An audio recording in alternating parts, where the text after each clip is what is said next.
Welcome to the Motherhood Alliance podcast, the podcast dedicated to empowering moms and families on their health and wellness journey. I'm Brittany Suttner. And I'm Andrea Rankus. Together, we're here to explore holistic approaches that go beyond conventional medicine.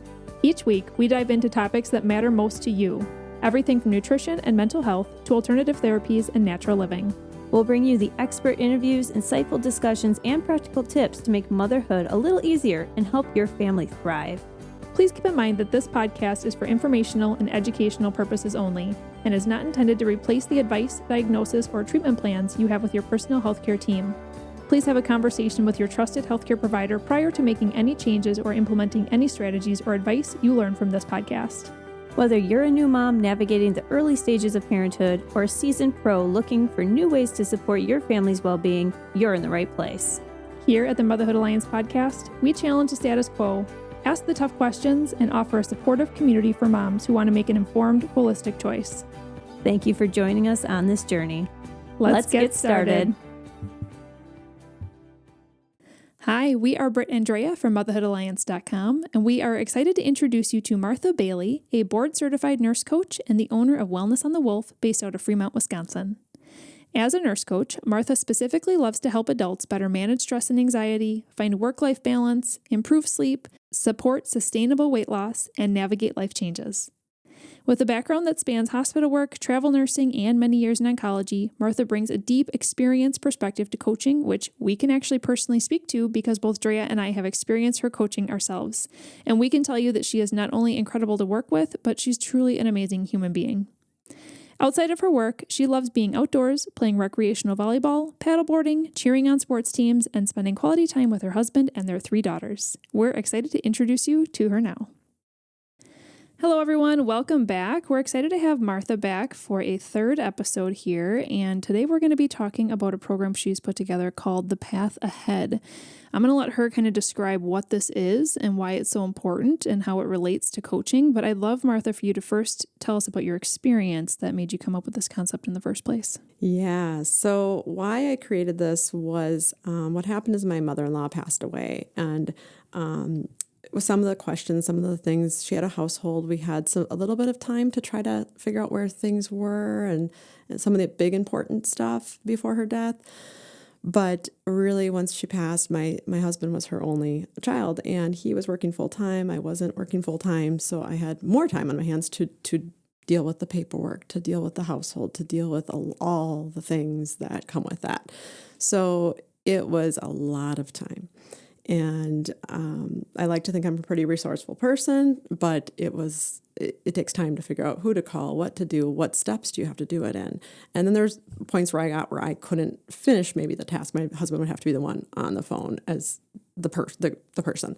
So anyway, we went through that for a long time, and there were still things that popped up throughout that first year. And after going through this for a little while, I was like, I think I want to try to get our stuff together a little better. Our passwords, for example, she had them written around, kind of turning the pages from edge to edge, upside down, different logins, passwords. And then there were sheets torn out. And then there was, you don't know what's most recent. So that was another task where I'm like, I had a password list for myself, but I went back to that first to be like, how can I make this a little better? And is this even up to date? So that's kind of where it started. And then my husband very quickly was like, yeah, we need to be more organized because now we have more stuff and more files and more paper and bins and things, physical things too. So like what's really important to us? Where do we go from here? Mm-hmm. And I think about going through that kind of an experience. Yes. I would have no idea where to start. Well, none. I mean, we have it with like our grandma died not too long ago, and I went up, we helped my grandpa figure out things, and my mom took care of a lot of stuff, but there was even just like the physical stuff, like she had diamonds, she had all this other, these things. And it was just like, well, where's all the paperwork on this? And it just would have been super nice to be a little bit more organized. And then I think of that for my stuff and I'm like, oh man, there's a mess in here. Like what's important to me?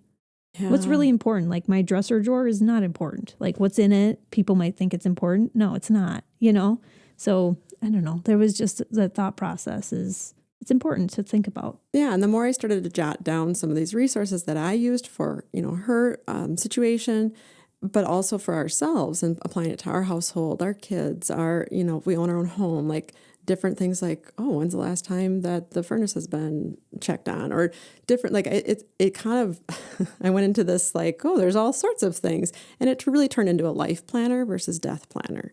And I researched, there's a lot of different things out there for death planning, and, the funeral director, the funeral homes were great, a resource too. But really, this planner is a physical paper planner as of now. There's talk of electronic and doing things like that, but there's 12 tabs, and end of life isn't even until tab 11. So there's a lot of life before that. And the biggest thing I found after doing this for ourselves and now having to offer it to clients is the time that you save, the stress that's saved for now living. Like, I don't have to search for my accounts and passwords. I grab my planner.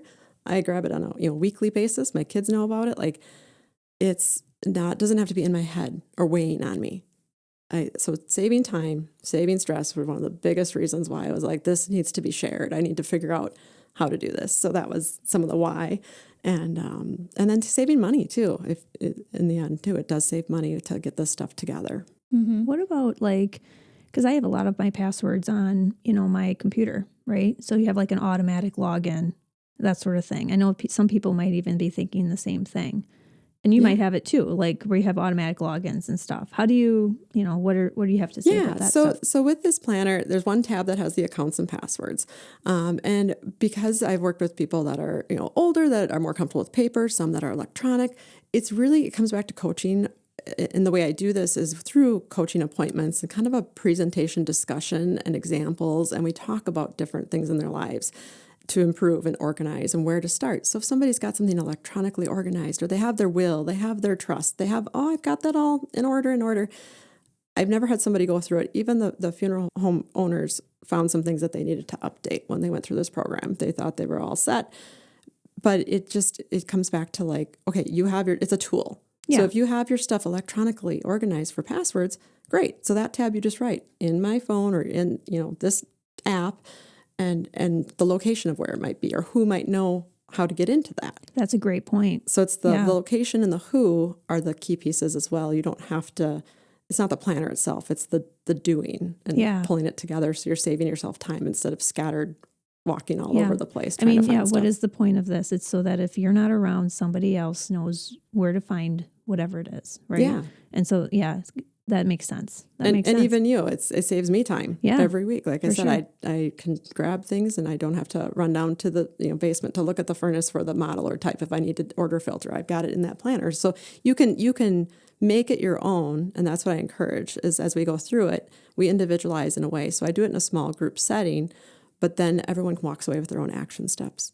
So between the appointments, they have things to work on. And sometimes it's making an appointment with an attorney or researching or talking to people to figure out. Again, I can provide local resources. I can help with that piece. But sometimes word of mouth or referral is a great way to have that just trust of like, okay, who's somebody that can help me do this in an easier way, quicker way, and I don't have to spend time just doing the research. Yeah, absolutely. What I even think about for our loved ones, like having this together, because for you, having to go through all of your mother-in-law stuff, I'm sure you're also processing grief at the same time, just like in our last episode, we talked about major life transitions. And so now you have to figure out all this stuff that takes major brain power, tons of research when you didn't have time to begin with, while you're sitting here with a foggy brain and grief. And you still have life coming at you. Things aren't slowing down in your own life, Yeah. So this really, I like your point here about, this helps us like stay organized in our everyday thing and not having to run downstairs to see what the furnace like number is for the filter. But at the same time, this is really also to make other people's lives easier in case they need it. Yes. And it doesn't even have to be a life or death. It could be, you're on vacation and you're stuck and you can't get home and something needs to happen. Or you're, on vacation and a pipe breaks and then the plumber, your neighbor can walk over, grab that plumber's number and get them going. So you might be also maybe in an accident where you're unconscious or you had surgery so you're really groggy and you're not quite with it. So it really doesn't even have to be just life or death situation. It can help in those in between times where it's just not quite you fully functioning. Mm-hmm. No, that's a really good point. So this does feel overwhelming. And because, everybody's busy, it's like, well, don't have time to gather all this stuff right now. So where would somebody start? Obviously, you said that you do this through a group coaching program, which I think is key because you could just have people buy a binder and then be like, there you go. And you know it's going to sit on their countertop because they're busy, right? Yeah. So the group coaching piece is one thing. But in your like 12 tabs, how do you help people prioritize which ones to start with and like to actually start this process? Yeah. So we have 2 1-hour like group coaching sessions that are about a month apart. And then the third piece is an individual follow-up call from me that I set up and schedule with that person or that couple about another month after that second time we meet. So we go through the first section, like tabs 1 through 5 in the first meeting, kind of talk about it, and then they have some assignments or action steps, life work after that. But the one that I can tell you, for example, that first tab is about me. It's one sheet. And you can have your spouse, if you have a spouse, you make a copy of that and then each have your own tab. But the information on there is very basic things, and it would have saved us so much time if we would have had my mother-in-law's information on one sheet of paper. Like what that. type of information? Social Security, where she was born, her parents' name, to just start on that list of phone calls in case of death. And then I also added some things like, what's your favorite color, your meal, the kind of the warm and fuzzy getting to know you things. And I think that's the oncology nurse in me, and having worked with people that have died or on their deathbeds and family and stuff like that. But that example is just that tab alone could save time in that situation. When you talk about how the group coaching program works, my parents had a planner that said in case of death, and it was in the living room. We talked about it for years. They'd refer to it. And when I started putting this together, my mom asked me to sit down and help them with theirs. And come to find out, theirs was mostly empty. It was a planner they bought from somebody 15 years before with nothing filled out. Oh, wow. So here we thought, oh, they've got it all planned out. They've had these conversations. Conversations are key with this too. It's not always just the gathering of the information, but having those conversations with your loved ones or your kids or your parents or a neighbor, whoever it is that trusted person. So it's a conversation starter. So that really is, and now I can say with my parents it was just over a year ago we started that, and they have now pretty much completed it. They're still alive and doing well, but they have set up a funeral trust and they've got everything filled out. And it's nice because now they don't have to think about that or worry about that, or they know what each other wants. They know how it's going to roll out. I think your point here about conversation and keeping that communication open is so important because so many people just don't want to talk about death. Yeah. They want to avoid the topic and not think about it. But just think about even the relief you have now knowing that if they were to pass or when they pass someday, you're able to have a funeral that they chose, right? These are the things, not only their passwords and things that you need to complete their life and their legacy, but also you're able to honor them through it. Yeah. And it really is interesting too, how those conversations, the last sheet is actually people to tell about the planner, to tell that they have it and about it, people that know about it. So as you tell people about it, then you move them to the people that know about it. And just having that, looking back on that, reflecting on that, because I also encourage people once they do this around their birthday, their birth month, so, a month before and after, to review it. Because it's important to fill it out, but it's also important to review it because life changes. And just knowing that there's people there that you have had some deeper conversations about, because everyone dies at some point. So it's planning for death, but at the same time, it really helps day-to-day life by just getting this organized, and it can trickle into other areas then. Like we talked about before with coaching, maybe this is a starting point, or maybe somebody's worked with me for, losing weight or stress management. And now they're like, oh, okay, now I want to do this. And it's kind of motivating to kind of keep things moving and improving life so you can enjoy the day-to-day activities or, look forward to the bigger bucket list trips or whatever it is. Mm-hmm. Now, as you're talking about people who have access to this, I also think about security, right? Because this has your passwords to everything, your bank account, everything.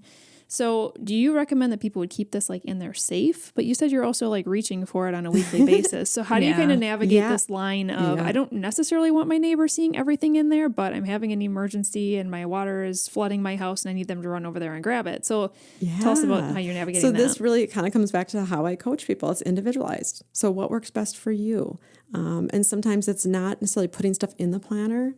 And sometimes it's just writing location is in the safe. And then so-and-so knows that code or where that is. So it depends on their comfort level. Sometimes people keep it in their like locked up fireproof safe. Some people fill out certain pieces and not others, and they'll just make sure. notes about who or what or where to talk to. Like you don't need to put all your, like if you have a will or a trust, you don't need to put that in there, but your attorney's name and contact number so that it's not time spent searching for that. So it kind of depends on the comfort level and what somebody wants. Some people want like electronic, and that's, I won't advise them like legally on what to do. I won't tell them how to manage it, but it's a tool that they can work with to get better organized. I like that you have such flexibility with it, because it feels like a lot for me, if I'm like, it's a one binder, everything's in there, like Brittany said, security wise and everything else, but you have great ways of getting around whatever it is that they need to individualize, and just, this is where the location is. Yeah. It just makes a lot of sense. And sometimes maybe they won't fill out the whole thing. Maybe there's areas that won't, they're not quite ready to talk about, like end of life. So let's set that tab aside. But we can still make a lot of progress Sure. in other ways to help you have more time and less stress. Yeah. Well, and even when the end of life comes, all that other stuff filled out is going to help. Yes, So absolutely. So how often do you hold these group coaching programs, and how would people find out about when they are? I will offer them and schedule them anytime really that works for the group, or I'll keep throwing things out there online for virtual sessions that we can do through Google Meets. In person, again, I love doing stuff like this in person, in groups. It could be even, a group of your girlfriends getting together. We can make it fun. That's a great idea. Yeah, so Or family. Really, I've got a pretty flexible schedule for the most part. So I just really want to get this out 2026. I really want to share this with more people that have went through this program. It's all been so much positive feedback, and nobody's said, oh, I wish I wouldn't have done that. It really has been neat to see, and I just feel like it needs to be shared this year. So I really want to do more and more sessions and get this out to more people's hands and get the conversation started. how long is the session? So you said there's two main sessions and then like a phone call, but how long? Yeah. Like what's the time investment as far as with you go? So 2 hours and 20 minutes total Oh, okay. with me. Again, I'm available in between. So if there's resources or they have questions, they can email me and contact me in between. I can send them things, but it's literally like 60 minutes for the first time that we meet. And then about a month later, we do another 60-minute session with a little bit of a presentation talk through the binder. And then that last phone call is really for accountability, to make more progress, is really to check in. Have you met your last few action steps? What's next? And then from there, it still could change. It still could evolve to other things, maybe yearly follow-ups if they wanted to have me check in 6 months or a year on more progress. We could definitely do that. That's the beauty of having my own business and being flexible with a totally new kind of concept and doing this. Mm-hmm.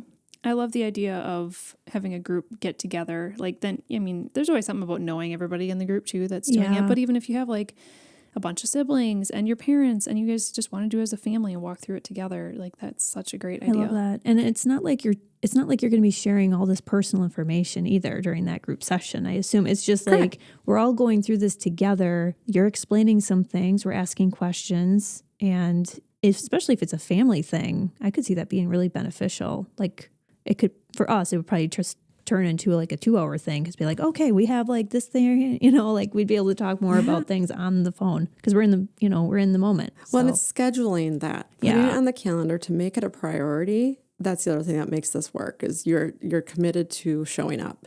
And with the family situation, I think that'd be awesome to do, because sometimes you have family members that don't really want to talk about any of this, or they feel like I'm not ready for that, or I'm so scattered, nothing's together, but maybe their spouse is worried and that's very unsettling. So doing it as a family can be a little less daunting, and I can sort of be the neutral person to sort of bridge some of these conversations and not make it as scary or as daunting. yeah. Well, and this is also something people can do whether they live here in Wisconsin or in Florida or in Arizona or anything like that, right? Definitely important anywhere. Yeah. This is great. Thanks, Martha, for number one, starting this program, but also number two, sharing it with us, because I think it's going to make a difference in a lot of people's lives. And even though it takes a little bit of time now to put together, it's going to save so much stress and research down the road. So worth it. All right, you guys, we have one more episode coming up. We're going to just kind of be hot fire in this episode here with different, talking about sourdough and fermentation and just all these other things. It's going to be kind of a fun one. We're going to be just kind of talking off the cuff and having a conversation. So I hope you'll join us for that one as well. If you enjoyed this episode, would you consider leaving a rating or review or sharing it directly with a friend who could benefit from the information?